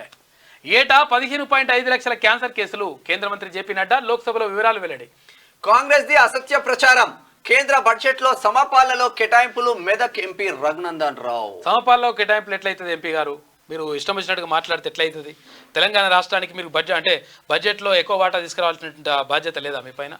అందరిపైన ఉన్నది 100%. భారతీయ జనతా పార్టీ ఎంపీలు కానీ, ఇక్కడ కాంగ్రెస్ ఎంపీలు కానీ, ఎవరైనా కానీ 100% మన వాటా కోసం, తర్వాత మనకు ఎక్కువ నిధులు తీసుకురావడానికి మీరు ప్రయత్నం చేయాలి. వచ్చిన దానికే మంచిగా అయిందనంటే ఎట్లా? 31 వరకు కవితకు రిమాండ్. రౌస్ అవెన్యూ కోర్టు ఉత్తర్వులు. జైలు నుంచి వర్చువల్ గా హాజరు. అక్క వచ్చే పరిస్థితి లేదు. అయిపోయింది. పాకిస్తాన్ దురుద్దేశాలు ఫలించవు. మా సైనికులు ఉగ్రవాదాన్ని అణిచివేస్తారు. ప్రధాని నరేంద్ర మోడీ కార్గిల్ అమరవీరులకు నిన్న నివాళులర్పించిండు. దోస్తీ కటీఫ్ కచ్చి అంటున్నారు ఇద్దరు. మరి BRS YSRCP relation damage. Jagan Delhi నిరసన దీక్షకు గులాబీ ఎంపీలు దూరం. నిజంగానే ఎందుకు దూరం అయ్యారు అనేది క్వశ్చన్. ఎందుకు దూరం అయిందంటే, ఒకవేళ వాళ్లకు నిరసనకు ఈయన ఒకవేళ సపోర్ట్ చేసిండు అనుకో, సపోర్ట్ చేస్తే భారతీయ జనతా పార్టీకి వ్యతిరేకంగా వెళ్ళినట్టు అవుతుంది. కేసీఆరే దూరంగా ఉండిపోయారా, జగనే వద్దనుకున్నారా? హాజరైతే వేరే మెసేజ్ వెళ్తుందనే డౌటా? బీజేపీకి కోపం వస్తుందనే సంశయమా? వ్యూహాత్మకంగానే సపోర్ట్ ఇవ్వని కారు బేకార్ అయిపోతుందట. ఇది దిశ పత్రికలో ఉన్నటువంటి ప్రధాన కథనాలు. అయితే ఒకసారి ఆదాబ్ హైదరాబాద్ చూద్దాం.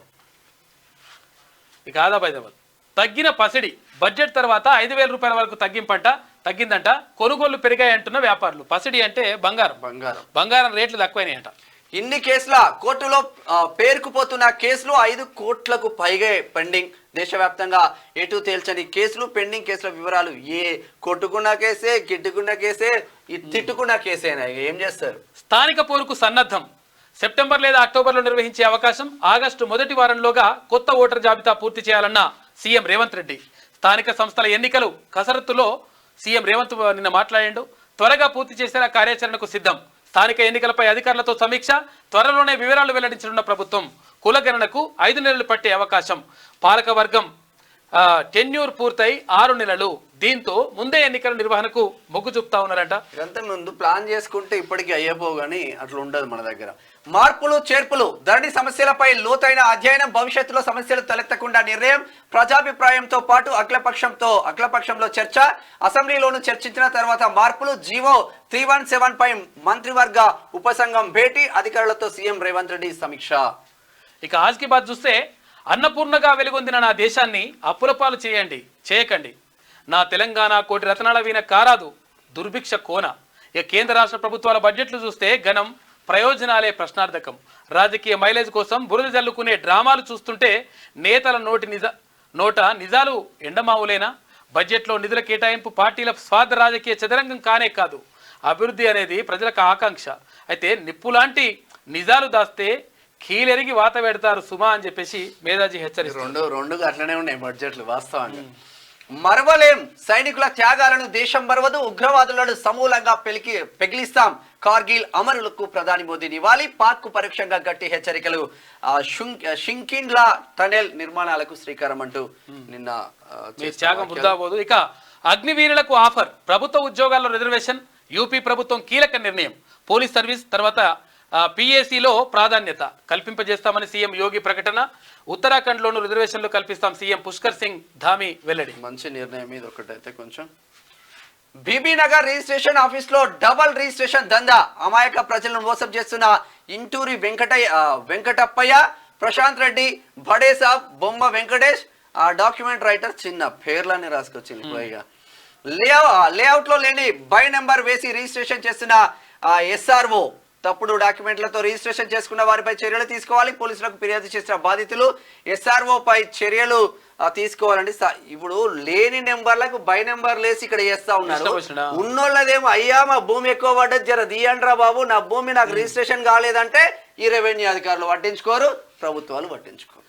August 2 dead line. పంపులు మీరు ఆన్ చేస్తారా, మమ్మల్ని ఆన్ చేయమంటారా? అసెంబ్లీ ముగిసేలోగా పంపులు ఆన్ చేయండి, లేకుంటే రైతులతో వచ్చి మేమే ఆన్ చేస్తాం. కేసీఆర్ను బదనాం చేసేందుకే కాంగ్రెస్ డ్రామాలు. రోజుకు 2 టీఎంసీలు పోసే అవకాశం, ప్రాజెక్టును నీటితో నింపితే కరువు ఉండదు. కాళేశ్వరంపై సర్కార్కు కేటీఆర్ అల్టిమేటం జారీ చేసిండు. బీఆర్ఎస్ బృందంతో పంప్ హౌజులు పరిశీలించిండట. అంటే ఇన్ని రోజులు బెదిరించిండు 10 సంవత్సరాలలో, అదే కోణంలో ఉన్నారు ఇంకా. అందుగురించి ఎవరిని బెదిరిస్తున్నావు? ఎన్డీఎస్ఏ సలహా సూచనల మేరకే మేడిగడ్డ, అన్నారం, సుందిల్లా బ్యారేజ్ గేట్లు తెరిచాం. కేటీఆర్ డెడ్ లైన్ కు మంత్రి ఉత్తమ్ కుమార్ రెడ్డి కట్టి సిగ్గుండా కేటీఆర్ అంటున్నాడు. ఎవరు? మంత్రి ఉత్తమ్ కుమార్ రెడ్డి. ఇక తెలంగాణలో మళ్ళీ ఎల్ఆర్ఎస్ అంట. ఎల్ఆర్ఎస్ విధి విధానాల కసరత్తుపై సమీక్ష, జిల్లాల వారీగా బృందాల ఏర్పాటు చేయాలనే ఆదేశాలు. డిప్యూటీ సీఎం బట్టి విక్రమార్క. రాహుల్ కు కొత్త ఇల్లు, కాంగ్రెస్ అగ్రనేతకు అధికారిక నివాసం కేటాయించిన కేంద్రం. లోక్సభలో అనర్హత వేటుపడడంతో 12 తుగ్లక్ రోడ్ లోని నివాసాన్ని ఖాళీ చేసిన రాహుల్ తాజాగా లోక్సభ పక్ష నేతగా ఎన్నుకున్న ఇండియా కూటమి కేబినెట్ హోదాలో సునేహ్రీ బాగ్ రోడ్ లోని బంగ్లా నెంబర్ 5 కేటాయించారు. కూడా ఇది లోక్సభ సభ్యత్వం పైన అనర్హత వేటు పడడంతో అప్పుడు ఇల్లు ఖాళీ చేసిండు. అక్కడ తుగ్లక్ రోడ్లో ఉన్నటువంటి ఇల్లును ఖాళీ చేసిండు. అయితే ఆయన ప్రతిపక్ష నేతగా ఉన్నాడు, పార్లమెంటరీ పక్ష నేతగా ఉన్నాడు కాబట్టి ఇప్పుడు 100% ఆయనకు క్యాబినెట్ హోదా, అంటే మంత్రికి ఎంతైతే ఉంటుందో అవన్నీ హోదా కల్పిస్తూ కేంద్ర ప్రభుత్వం నిర్ణయం తీసుకున్నది. ఇప్పుడు ఆయనకు ప్రత్యేకంగా అధికారిక నివాసం ఏర్పాటు చేస్తా ఉన్నారు. అందులోకి వెళ్తారు. ఆదాబ్లో ఉన్న వార్తలు అయితే ఒక్కసారి ఈనాడు చూద్దాం. రాబోయే 90 రోజుల్లో జాబ్ క్యాలెండర్కు అనుగుణంగానే ప్రతి ఖాళీ నింపుతాం. ఫైర్మెన్ పాసింగ్ అవుట్ పెరేడ్లో సీఎం రేవంత్ రెడ్డి మాట్లాడిండు. 30,000 కొలువుల భర్తీ అని చెప్పేసి చెప్తా ఉన్నాడు. ధరణిలో సవరణలకు ప్రజాభిప్రాయ సేకరణ, అఖిలపక్ష భేటీ తర్వాతనే కొత్త చట్టం. ఇక అఖిలపక్ష భేటీ ఎప్పుడైతుంది, చట్టం ఎప్పుడైతుంది, న్యాయం ఎప్పుడు జరుగుతుంది, చాలా సమస్యలు ఉన్నాయి, భూ సమస్యలు. ఇక స్థానిక ఎన్నికల ప్రక్రియను వేగవంతం చేయండి, గడువులోగా బీసీ కమిషన్ రిజర్వేషన్ల వివరాలు సమర్పించాలని చెప్పేసి ముఖ్యమంత్రి ఆదేశించారు. అగ్నిమాపక శాఖ డ్రైవర్ ఆపరేటర్ కు నియామక పత్రాన్ని అందజేస్తున్న ముఖ్యమంత్రి రేవంత్ రెడ్డి. చిత్రంలో ప్రకాష్ గౌడ్, దుద్దిల శ్రీధర్ బాబు, మల్లేశం తదితరులు ఉన్నారు. ఇక ఒలింపిక్స్ కి సంబంధించి ప్రత్యేకంగా చేసినట్టుంది. అలలపై ఆటల వేడుక. ఒలింపిక్స్ ఆరంభోత్సవం అనగానే బాణసంచా వెలుగులు, శబ్దాల్లో స్టేడియం వెలుగులేనుతూ దద్దరిల్లిపోతుండగా ఒక్కో దేశం నుంచి అథ్లెట్లు వరుస కడుతుంటే చూడడమే క్రీడాభిమానులకు అలవాటు. ఈసారి పారిస్ వేదికగా జరుగుతున్న విశ్వ క్రీడల్లో మాత్రం ఆరంభ వేడుకలు భిన్నమైన దృశ్యాలతో ప్రత్యేకతను చాటుకున్నాయి. శుక్రవారం ప్రఖ్యాత ఈఫిల్ టవర్ అంటారు కదా, ఐఫిల్ టవర్ సమీపంలో చారిత్రక సెన్ నదిలో ఇదే క్రీడాకారులు భారీ ఓడల మీద విహరిస్తూ తమ దేశ జెండాలతో అభిమానులకు అభివాదం చేస్తూ సాగిన తీరు ముచ్చట గొలిపింది అని చెప్పేసి నిన్న ఒలింపిక్స్ క్రీడలు ప్రారంభమైనాయి. ప్రభుత్వానిది నేరపూరిత నిర్లక్ష్యం. కండెపల్లి నుంచి నీటిని ఎత్తిపోయండి, ఆగస్టు 2 వరకు గడువిస్తాం. స్పందించకుండా 50,000 మంది రైతులతో మోటార్లను ప్రారంభిస్తాం. చెలో మేడిగడ్డలో మాజీ మంత్రి కేటీఆర్ హెచ్చరిక. పోయి అప్పుడు తెలుస్తుంది నీకు. 1000 కోట్లు దోచేసి మాపై నిందల. కాళేశ్వరంపై కేసీఆర్ కేటీఆర్ ప్రశ్నలకు ప్రజలకు క్షమాపణ చెప్పాలి. మేడిగడ్డలో నీటిని నిలిపితే భద్రాచలం సహా దిగువ ప్రాంతాలకు ముప్పు. ఎల్లంపల్లి నుంచి మధ్య మానేరుకు త్వరలో ఎత్తిపోతా అని చెప్పేసి మంత్రి ఉత్తమ్ కుమార్ రెడ్డి చేస్తున్న వాక్యాలు చూస్తా ఉన్నాం. చిత్రంలో ఆది శ్రీనివాస్ ఎమ్మెల్యే వేములవాడ. ఎస్, ఇది ఈనాడులో ఉన్నటువంటి ప్రధాన కథనాలు. అయితే ఆమె ఏమంటుందో చూడు. కేటీఆర్ సవాల్, దిగొచ్చిన సర్కారు. కాళేశ్వరం జలాల పంపింగ్ కు 2 దాకా గడువిస్తున్నాం, లేదంటే కథ పట్టిస్తాడు. 50,000 మంది తీసుకొచ్చి ఆన్ చేస్తారట ఈయన. కాంగ్రెస్ ప్రభుత్వ ఉద్దేశపూర్వక జాప్యంపై అసెంబ్లీలో నిలదీస్తాం. రేవంత్ రెడ్డి, ఉత్తమ్ ఇప్పటికైనా రైతుల కోసం ఆలోచించాలి. కేసీఆర్ను బదనాం చేయాలనే ఆలోచనలు మానుకోవాలి. ప్రభుత్వ కక్షపూరిత ధోరణితో రిజర్వాయర్లు ఇక్కడ ఒక్కటి గమనించన్నా, న్యాచురల్ గా అన్ని పేపర్లలో ఫొటోస్ వచ్చినాయి. వాళ్ళు అక్కడ పంప్ హౌస్ చూసింది. ఈ నమస్తే తెలంగాణలో మాత్రం అందరూ ఫోటో తీరా బాబు, ఫోటో తీరా బాబు, వెనకాల నీళ్లుండాలని ఫోటో తీసుకున్నారు. ఇట్లా ఉంటది కథ. ఎత్తిపోతలకు ఉత్తమ్ ఓకే, ఆయన ఎప్పుడు కాదన్నాడు. కాదు, ఎత్తిపోతలకు ఉత్తమ్ ఓకే అనలేదు. విషయం ఏంటంటే ఇక్కడ మేడిగడ్డ కాదురా ఆయన, అక్కడ సుందిల్లా తర్వాత అన్నారం అయితే ఓకే, మేడిగడ్డ మాత్రం నాశనం చేసిండ్రు. ఎన్టీఎస్సీ ఎట్లా నివేదికిస్తే అట్లా నేను చెప్పిండు. ఉల్టా రాసుకొచ్చింది. మిడ్ మానేర్కు మొదలు రిజర్వాయర్లన్నీ నింపుతాం. ఎల్లంపల్లి నుంచి సాధ్యమైన నీళ్లు ఎత్తిపోస్తాం. 2-3 రోజులలో స్టార్ట్ చేస్తారంట. ఎందరినో దాటి తెలంగాణ మేటి. కేసీఆర్ 10 ఏళ్ల పాలనలో దేశానికి తలమానికంగా రాష్ట్రం తలమానికం కాదు, తలసరి ఆదాయంలో దేశంలోనే తెలంగాణ పరిష్కారానికి ప్రత్యేక బృందాలని చెప్పేసి డిప్యూటీ సీఎం బట్టి విక్రమార్క. ఇక ఆన్లైన్ న్యూస్ పై నియంత్రణ, వెబ్సైట్లు, పాడ్కాస్ట్లు, సోషల్ మీడియా కామెంటరీలు సహా అన్ని రకాల వార్తలు చట్ట పరిధిలోకి. బ్రాడ్కాస్టింగ్ ముసాయిదా బిల్లుతో ప్రతిపాదనలు ఇట్లా వస్తే చాలా మంచి రాస్తామే. 30 నుంచి తిథి భోజనం, మధ్యాహ్న భోజనంలో కొత్త ప్రోగ్రాం, పేరుపై వివాదం మార్చాలంటున్న ఉపాధ్యాయ. తిథి భోజనం ఏంది మరి? స్థానిక ఎన్నికల ప్రక్రియ వేగవంతం చేయండి అని చెప్పేసి గడువులోగా బీసీ కమిషన్ నివేదిక ఇవ్వాలని చెప్పేసి ముఖ్యమంత్రి అంటా ఉన్నాడు. వైద్య శాఖ బదిలీలో అక్రమాలు ఒక్క వైద్య శాఖ బదిలీలోనే కాదు, మల్లన్న కూడా చెప్పిండు, అన్ని శాఖలలో అట్లనే ఉన్నది. ఇక ఇప్పట్లో అనుమానమే, స్థానిక ఎన్నికల అడ్డంకులు ఎన్నో అని చెప్పేసి ఈమె రాసుకొచ్చింది. ఇక 8 గ్రామాల్లో ఒకరికి మాఫీ కాలే. జనగామ జిల్లా చిల్పూరు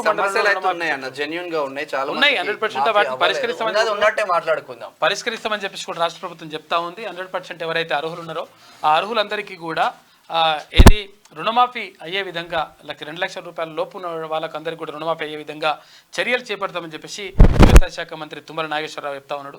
కాబట్టి 100% అది జరుగుతుంది. ఇక తర్వాత ఇక్కడ ఏది బీసీ కులగణన చేస్తారా లేకపోతే ఇంకా మరి ఓటర్ల జాబితా ఆధారంగా లెక్కిస్తారా తెలియదు. కానీ మొత్తం మీద ఏది స్థానిక సంస్థలు ఎన్నికలు నిర్వహించాలని చెప్పేసి రాష్ట్ర ప్రభుత్వం భావిస్తూ ఉంది. అందులో భాగంగా ముఖ్యమంత్రి రేవంత్ రెడ్డి నిన్న రివ్యూ నిర్వహించాడు.